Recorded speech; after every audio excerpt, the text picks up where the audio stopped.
उठाइए दोनों हाथ और बोलिए मेरे साथ सरस्वती माता की।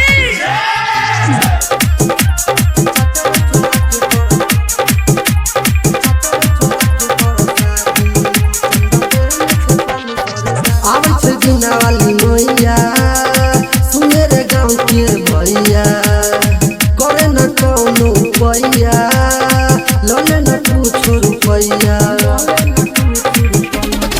आवे छे बिना वाली मैया सुने रे गाँव के भैया करे न कौनो पैया लले न कुछ रुपैया। अरे गाँव के बगल में पूजा रे होई छे बोलाइने छे हमर भाभी चंदा बहन छे तन सर दादी हम चचबै चोरा के परसादी। चंदा बहन छे तन सर दादी हम चचबै चोरा के परसादी। उठाइए दोनों हाथ और बोलिए मेरे साथ सरस्वती माता की। चंदा बहन छे तन सर दादी हम चचबै चोरा के परसादी। साले रे भर पर आवे छे दिन रे इहे बहाने मैं से होतै मिलन रे।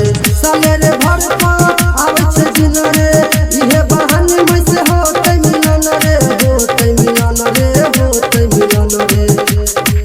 फिर डीजे बजेबै सबके नचेबै खेबै रे खूबे परसादी। चंदा बेन छे तन सर दादी हम चचबै चोरा के परसादी।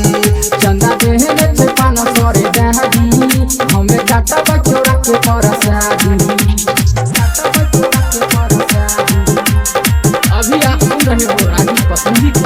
चंदा बहन छे तन सर दादी बिना वाली के रे करबै पूजनामा ज्ञानी के देवी माई देतै ज्ञानामा।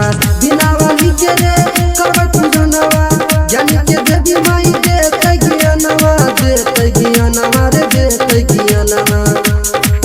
हेले कहै छोरा जुआ सुन रे कमला मिलत रे खूबे आजादी।